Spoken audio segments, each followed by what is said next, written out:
Jim Collins wrote this great book, Good to Great, and he mentioned in the book that companies which not only had a clear vision but stood for something deeply had a tendency to outperform than the others. So this is one reason why people start looking at spirituality perhaps more seriously. Let's look at the employees. There are studies, in fact people have experiences which seems to suggest talented employees want a sense of fulfillment, they want meaning to work, they want a certain joy of finding some purpose to what they are doing. So all these belong to the domain of spirituality, therefore spirituality may be very, very important. So let's first understand what is this spirituality, how do we define it. Let's not complicate it with jargons, we'll take a very simple understanding. In simple terms, spirituality is purity. Purity of action, purity of thoughts and purity of speech. In fact, in Bhagavad Gita, there is a nice word Sri Krishna uses called Arjavam. Arjavam means straightforwardness, being straightforward in terms of action, speech and thought, and I think that's a very workable definition of spirituality, and a business must also have it. Now, how do we get that? Now, spirituality in business quite often happens only when leaders exhibit purity of thought, which means leaders have purity of thinking, purity of action and purity of speech. So I think this is the basic premise on which we can really say that there is something called spirituality in business.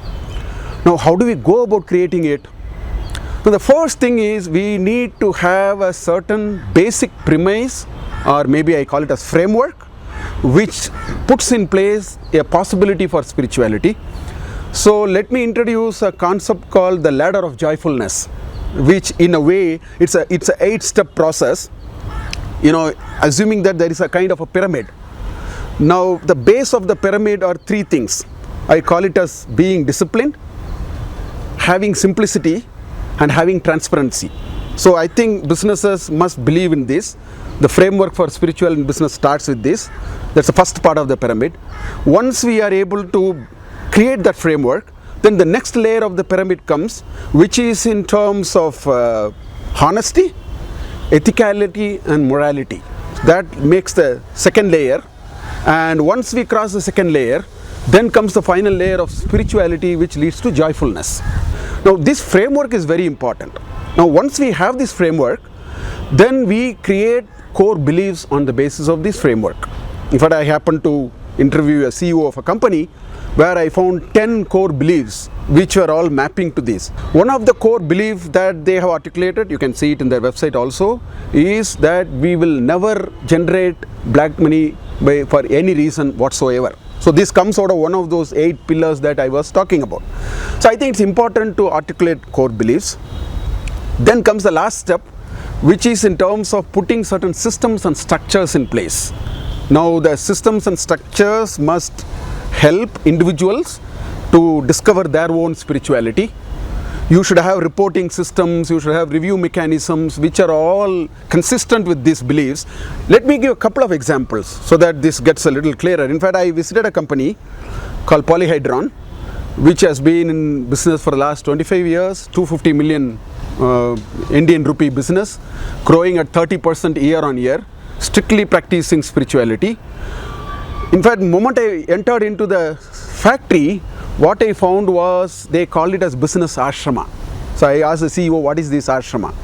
So he said the way we have created the factory, the way we have created employees relate to each other, the kind of space they have, the kind of possibilities they have to express their spirituality, all this collectively is called business ashrama. There is a beautiful meditation hall.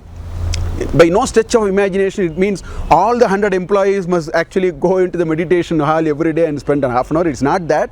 A spiritual organization provides mechanism in which individuals who want to discover themselves, it will be possible. Reporting systems, everything is open, transparency is practiced, anybody can look at any kind of data that they need. The number of layers are too few because there are transparency, there are honesty. Suppliers don't meet any buyers. There are pigeonholes in which the check is deposited. Supplier supplies the material, picks up the checks and goes. There are many features like this. So I think that's what spirituality in business is all about.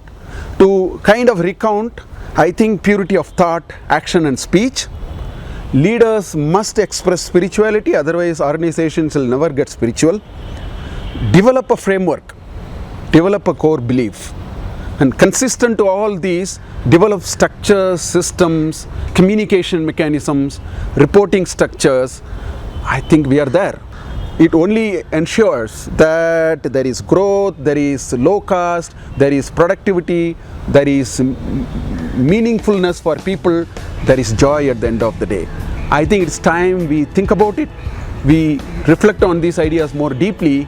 I think the future of high performance somewhere lies in our ability to sense the importance of spirituality.